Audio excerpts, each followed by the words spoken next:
Day 45. Read the Bible in a year. Leviticus number 5, 6, and 7. Chapter 5. If anyone sins in that he hears a public adjuration to testify, and being a witness, whether he has seen or known, if he doesn't report it, then he shall bear his iniquity. Or if anyone touches any unclean thing, whether it is carcass of an unclean animal, or the carcass of unclean livestock, or the carcass of unclean creepy things, and it is hidden from him, and he is unclean, then he shall be guilty. Or if he touches the uncleanness of a man, whatever his uncleanness is, with which he is unclean, and it is hidden from him, when he knows of it, then he shall be guilty. Or if anyone swears rashly with his lips to do evil or to do good, whether it is that man might utter rashly with an oath, and it is hidden from him, when he knows of it, he will be guilty of one of these. It shall be, when he is guilty of one of these, he shall confess that in which he has sinned, and he shall bring his trespass offering to the Lord for his sin, which he has sinned, a female from the flock, a lamb or a goat for a sin offering, and the priest shall make atonement for him concerning his sin. If he can't afford a lamb, then he shall bring his trespass offering for that in which he has sinned, 2 turtle doves or 2 young pigeons to the Lord, one for a sin offering and the other for a burnt offering. He shall bring them to the priest, who shall first offer the one which is for the sin offering. He shall wring off its head from its neck, but shall not sever it completely. He shall sprinkle some of the blood of the sin offering on the side of the altar, and the rest of the blood shall be drained out at the base of the altar. It is a sin offering. He shall offer the second for a burnt offering, accordance to the ordinance, and the priest shall make atonement for him concerning his sin, which he has sinned, and he shall be forgiven. But if he can't afford 2 turtle doves or 2 young pigeons, then he shall bring as his offering for that in which he has sinned 1/10 of an ephah of fine flour for a sin offering. He shall put no oil on it, and he shall not put any frankincense on it, for it is a sin offering. He shall bring it to the priest, and the priest shall take his handful of it as the memorial portion and burn it on the altar, on the offering of the Lord, made by fire. It is a sin offering.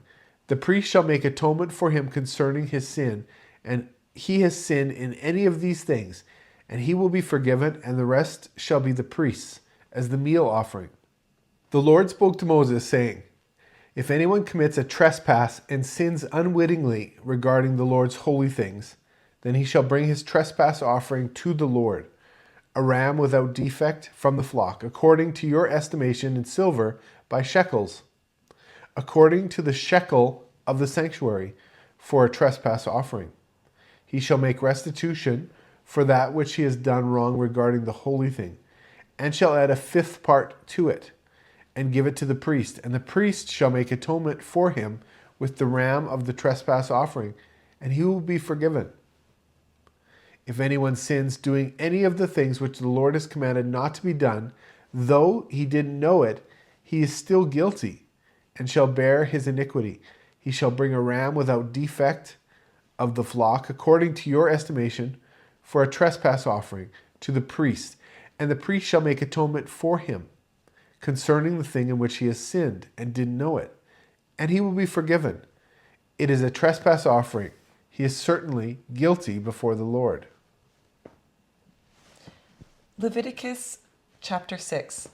The Lord spoke to Moses, saying, if anyone sins and commits a trespass against the Lord, and deals falsely with his neighbor in a matter of deposit or of bargain or of robbery, or has oppressed his neighbor, or has found that which was lost and lied about it, and swearing to a lie, in any of these things that a man sins in his actions, then it shall be, if he has sinned and is guilty, he shall restore that which he took by robbery, or the thing which he has gotten by oppression, or the deposit which was committed to him, or the lost thing which he found, or anything about which he has sworn falsely.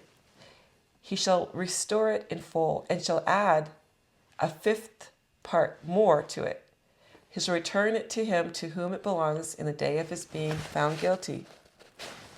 He shall bring his trespass offering to the Lord, a ram without defect from the flock, according to your estimation, for a trespass offering to the priest. The priest shall make atonement for him before the Lord, and he will be forgiven concerning whatever he does to become guilty. The Lord spoke to Moses, saying, Command Aaron and his sons, saying, This is the law of the burnt offering. The burnt offering shall be on the hearth, on the altar all night until the morning, and the fire of the altar shall be kept burning on it.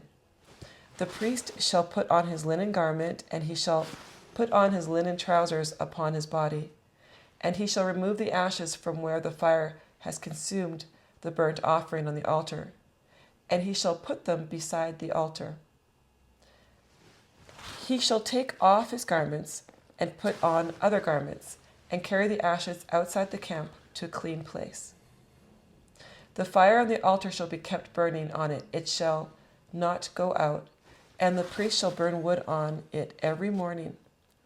He shall lay the burnt offering in order upon it, and shall burn on it the fat of the peace offerings.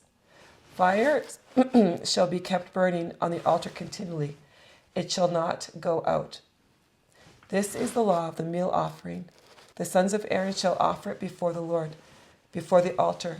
He shall take from there his handful of the fine flour of the meal offering, and of its oil, and all the frankincense, which is on the meal offering, and shall burn it on the altar for a pleasant aroma, as its memorial proportion to the Lord.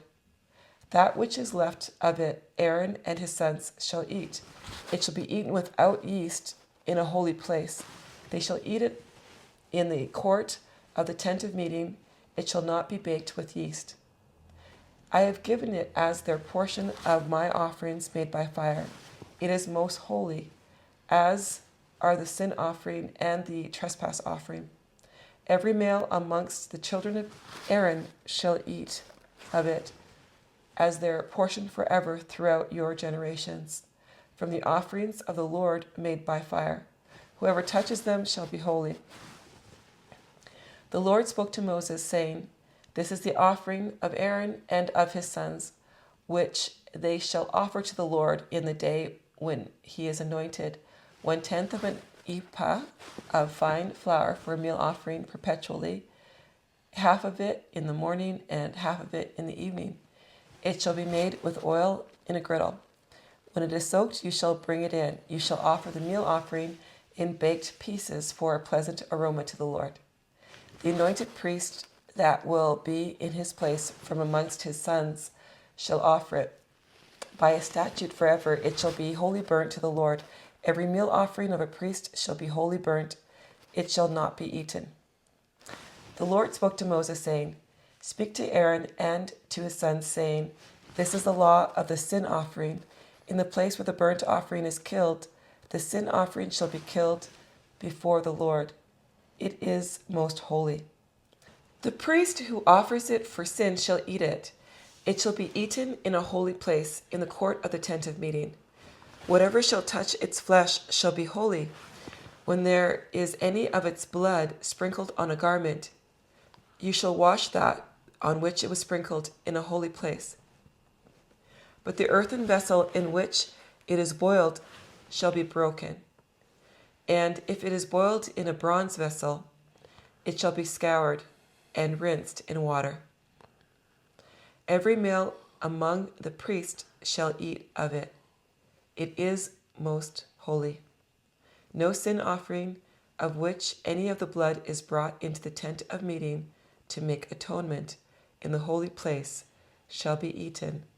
It shall be burnt with fire. Leviticus chapter 7. This is the law of the trespass offering. It is most holy. In the place where they kill the burnt offering, he shall kill the trespass offering, and its blood he shall sprinkle around on the altar. He shall offer all of its fat, the fat tail, and the fat that covers the innards. And he shall take away the 2 kidneys, and the fat that is on them, which is by the loins, and the cover of the liver, with the kidneys, and the priest shall burn them on the altar for an offering made by fire to the Lord. It is a trespass offering. Every male among the priests may eat of it. It shall be eaten in a holy place. It is most holy. As is the sin offering, so is the trespass offering. There is one law for them.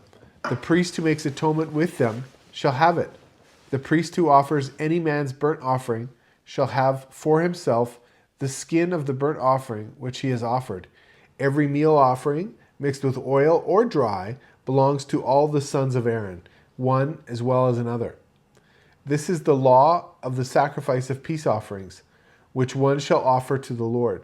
If he offers it for thanksgiving, then he shall offer with the sacrifice of thanksgiving unleavened cakes mixed with oil, and unleavened wafers anointed with oil, and cakes mixed with oil.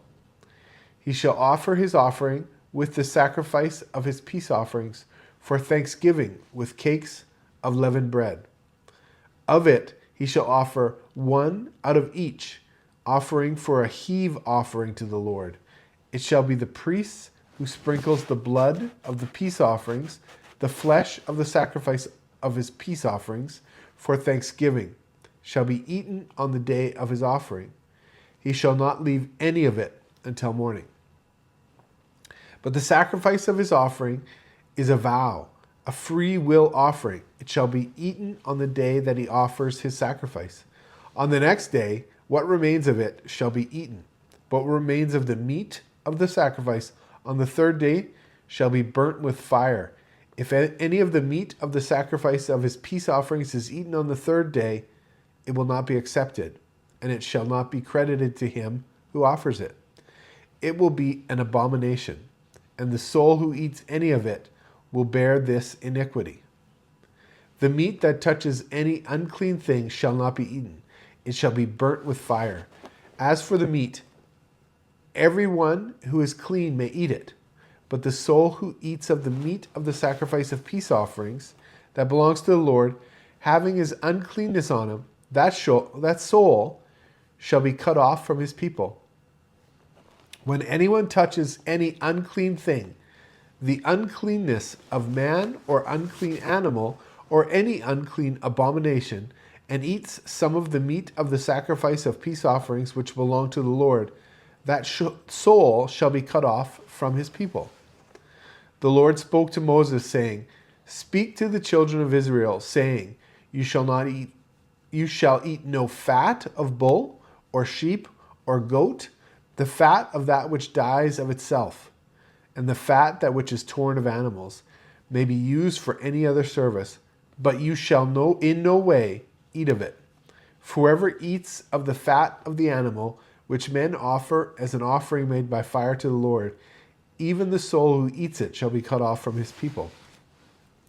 You shall not eat any blood, whether it is of bird or of animal, in any of your dwellings. Whoever it is who eats any blood, that soul shall be cut off from his people. The Lord spoke to Moses, saying, Speak to the children of Israel, saying, He who offers the sacrifice of his peace offerings to the Lord shall bring his offering to the Lord out of the sacrifice of his peace offerings. With his own hands he shall bring the offering of the Lord made by fire. He shall bring the fat with the breast, and the breast may be waved for a wave offering before the Lord. The priest shall burn the fat on the altar, but the breast shall be Aaron and his sons. The right thigh you shall give to the priest for a heave offering out of the sacrifices of your peace offerings. He among the sons of Aaron who offers the blood of the peace offerings, and the fat shall have the right thigh for a portion. For the waved breast and the heaved thigh I have taken from the children of Israel out of the sacrifices of their peace offerings, and have given them to Aaron the priest and to his sons as their portion forever from the children of Israel. This is the consecrated portion of Aaron, and the consecrated portion of his sons out of the offerings of the Lord made by fire, in the day when he presented them to minister to the Lord in the priest's office, which the Lord commanded to be given them of the children of Israel, in the day that he anointed them, it is their portion forever, throughout their generations. This is the law of the burnt offering, the meal offering, the sin offering, the trespass offering, the consecration, the sacrifice of peace offerings, which the Lord commanded Moses in Mount Sinai, in the day that he commanded the children of Israel to offer their offerings to the Lord, in the wilderness of Sinai. Well, there's a lot here when you read through this, and it really goes to show that there's a cost, I think, that has to be paid when someone sins, whether it's intentionally or unintentionally, whether it's community-wise or individually. There's a cost to be paid, and that cost is a sacrifice. Yeah, you see often that for the sins, there's always blood involved. Yeah. There's a sacrifice and blood. And so in order for us to be reconciled back to God, at that point, God said that there had to be blood and there had to be sacrifice in order to regain that relationship, that connection to God again. That was what he put in place for people to be connected to him again, because he wanted that connection. So it had to happen. I don't think God necessarily needs blood. Mm-hmm. I think it's a reminder to us that there is a cost that is paid anytime we choose to do something that's wrong or not according to God's commands. You know, it's a heavy burden. We have to realize that we are intentionally separating ourselves from God, and we need to come back into that relationship with him. And you think about it, you know, these are the same people who came from Egypt. And so they would have been there when they saw the destroying angel going over top of the houses and hearing the screams and the tears of all the Egyptian people who lost their firstborn sons and firstborn of their animals that evening, but that they had to use blood over their doors in order to be protected. So we're learning that there's some connection between blood and remembrance of what God did, and but also his saving grace, his grace of atonement, that if you do this, I'm going to save you. I want to be reconciled with you. I want to protect you. It was a protection at that point. Sure. And the amazing thing is God makes accommodation for people who can't afford heavy sacrifices. I think you were mentioning that. Yeah, with the turtle doves. That was basically, if you couldn't afford a lamb, then you could use a turtle doves or pigeons. And so I was thinking about turtle doves because they're known for being, they make this beautiful sound, like a humming, like a purring sound that is a very pleasant sound. It's not like an awkward, you know, high-pitched screech like some of the birds that we have around us here. But it was a purring, a beautiful sound. And they are partnered for life. So if one dies, the other one is known to mourn for the rest of its life and will not get another mate. And so I think that I just see God's kindness and mercy. He says, not one, but he says, take a pair of turtle doves. They have to be sacrificed together. He was also protecting the animals, but also helping us to understand, like, those are beautiful birds that are being sacrificed. Wow, that's great. Great. Thanks for joining us today. See you next time.